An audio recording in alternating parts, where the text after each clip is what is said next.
Hello, I'm Joanne. Welcome to my channel. I'm just going to give a quick overview here. I like to pop weeds. I like the sound of a weed popping. To me, it's just like popping those little plastic bubbles. I like identifying certain weeds. I like finding what's in here that needs to stay and needs to go. I like experimenting. I'm not an expert unless it comes to sitting here and spending all your time pulling weeds out of the ground. That's what I'm an expert at. Gardening is all just about coming out here and seeing what nature's going to do this year. Is she going to send you bugs? Is she going to send you a neighbor that sprayed and you got overspray to deal with?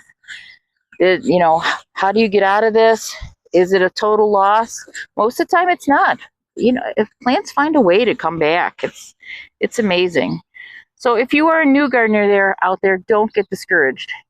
Please don't start a giant garden like I did. Start small. Start with one plant, 2 plants at a time. Learn what works best for them. And because every plant is just a little different. So that's what you're going to do. My name is Joanne. I have a little garden. And I hope you enjoy gardening. Hello, welcome to my garden.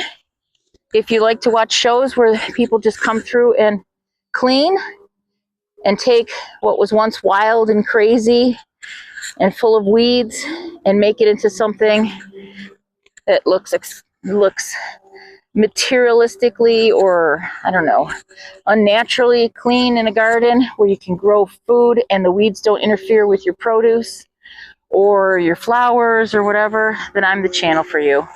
I am not an expert by any means, but I have been doing this for a long time. I can usually keep my plants alive, but every once in a while they do fail. Why? I have to look it up, just like you do. I'm not an expert gardener. I'm not a master gardener, but I am an experienced gardener. And for all you newbies out there, please just try.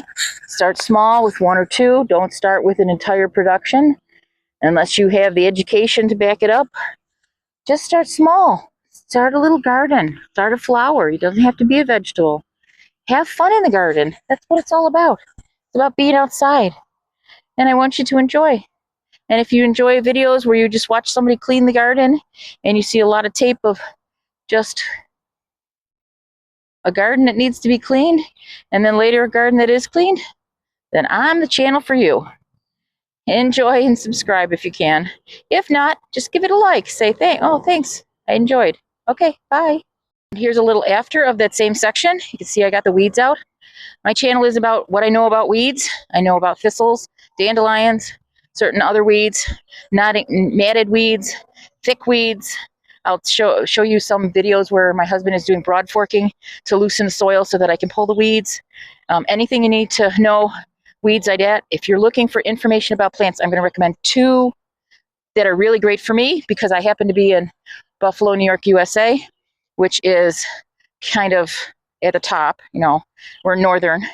We're northern climate. I get snow if you don't know Buffalo, New York. So I have a seasonal garden. MI Gardener, which stands for Michigan. MI Gardener. His name is Luke Marion. He is at migardener.com. They have a YouTube channel. He has a lot of very good information about plants, seeds, everything you need for gardening. You can search his YouTube channel. And the other one that's absolutely awesome is Gardening in Canada. She's a northern gardener, so if she's planted it, I better have had it in the ground. She's just a little bit more north of me, way west of me. But she has a lot of really good information about soil, what to do with your soil to make the best plants possible. So I'm going to highly recommend those 2. There are so many more great YouTube channels, Millennial Gardener. There are some good homesteading channels. Some of them have gotten big to a point where a home gardener isn't going to really be able to relate, but hopefully you'll be able to relate. Even though I have a big garden, hopefully you'll be able to relate to my garden. I do mostly vegetables and herbs. I have what I like to call it a formal vegetable garden. I've always wanted one and I have one. And this is my channel. So I know I stitched these 2 videos together and it's a little longer than a really quick short video. I have failures. I have successes. I'm not afraid to show them.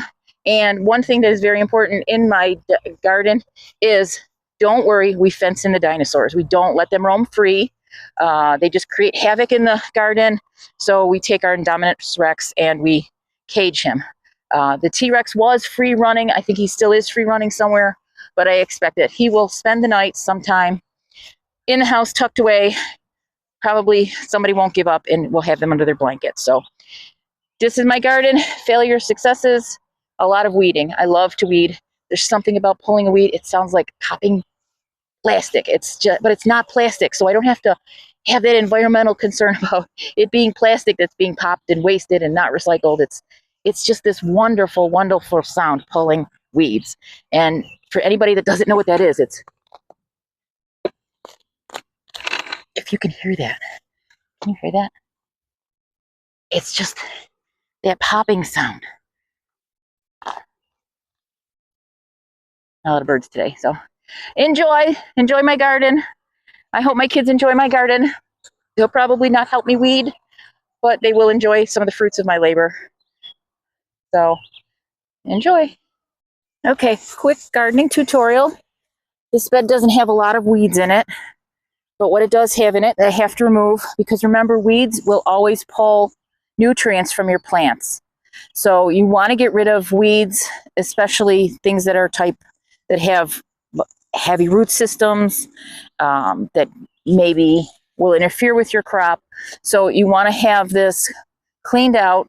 You want to do multiple sowings. You want to do anything else with your fruit and vegetables. There's, people that plant two things together, companion plants and stuff. I'm not one of them. I will do some companion planting. I put marigolds in with everything because that's what I was taught. I was always taught to grow marigolds with your tomatoes, and I've done it for my entire life, and I cannot imagine not doing it. One of the weeds that I have in my garden is thistles. There's a seaweed seed on there, but you can see how it's pokey. I take these and I put them in my trusty bucket. The reason I do that is because thistles like to resprout, so if I put them in my compost, I will end up with lots and lots of thistles in my compost.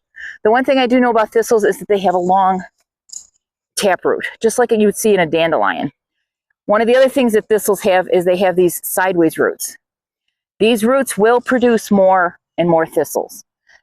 It's one of the things I learned about. I thought once you got the taproot out, you were good, like a dandelion. No, these will throw more plants up from the roots.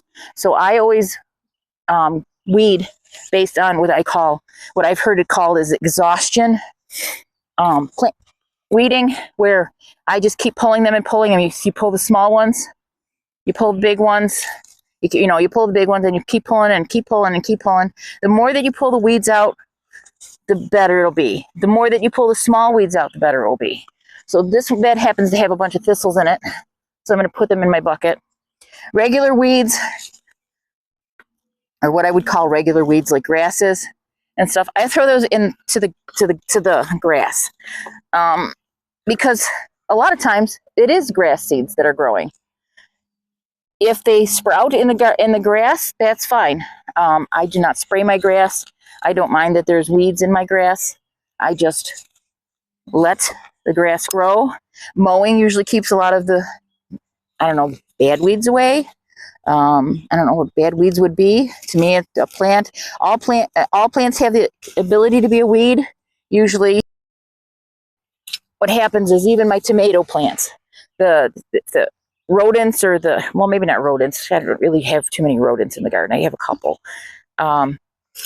If birds get my tomatoes and my little tiny tomatoes and spread the seeds around, if my kids spread the tiny seeds around, if we have a tomato throwing contest, I don't know what would, but it seems like if I grew tomatoes there 5 years ago, I will get tomatoes coming up as weeds.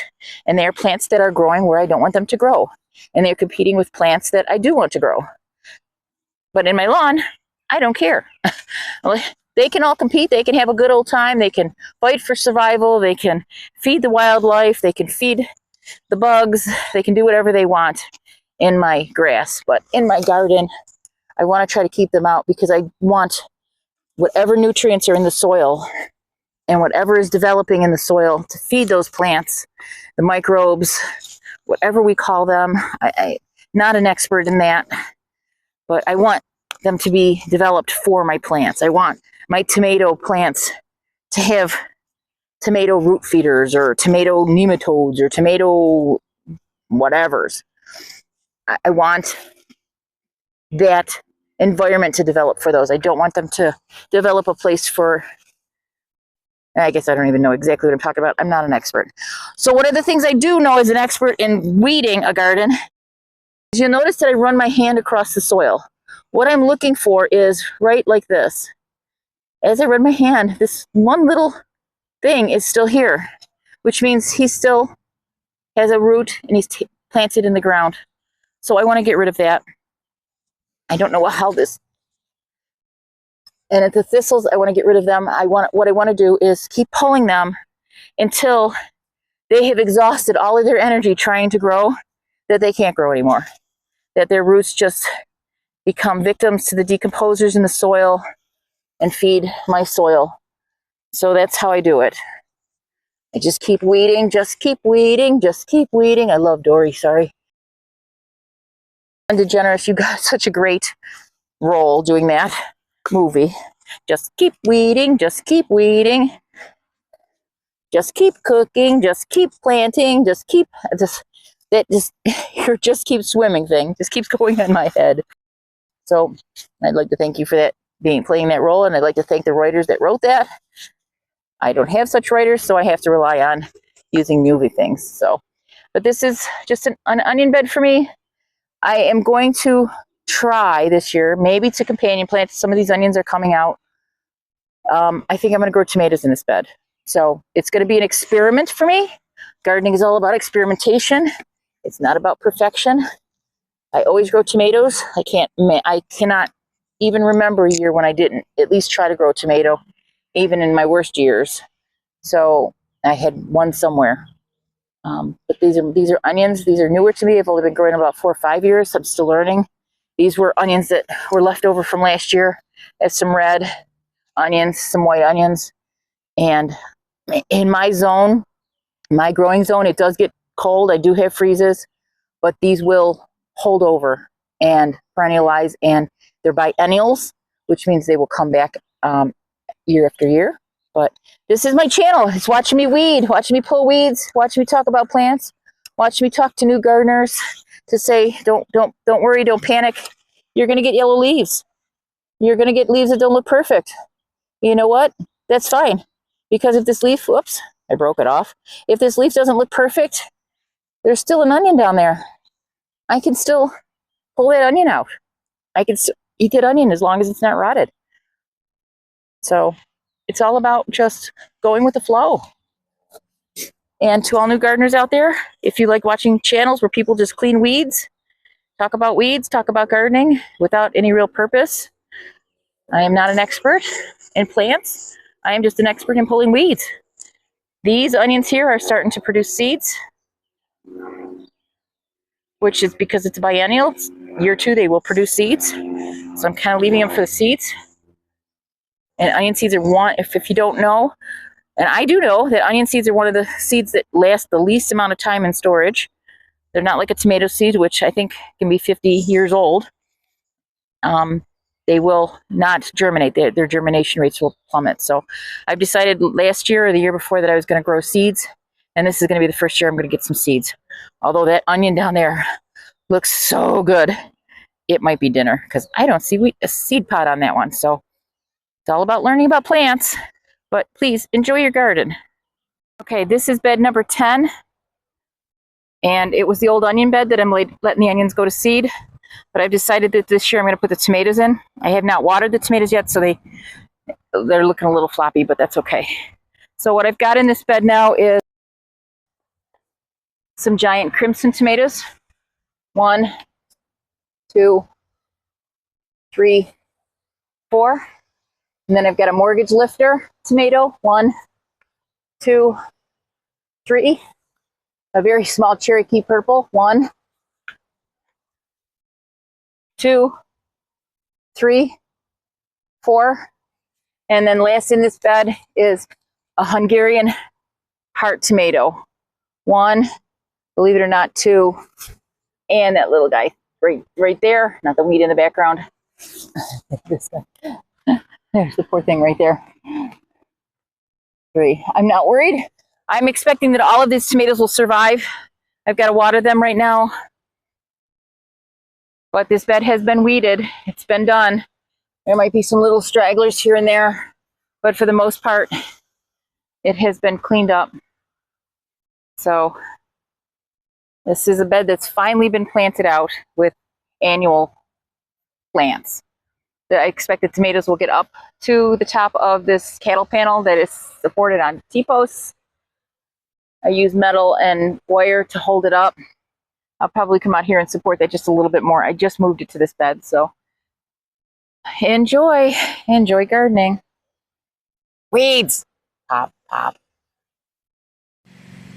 Bed 10.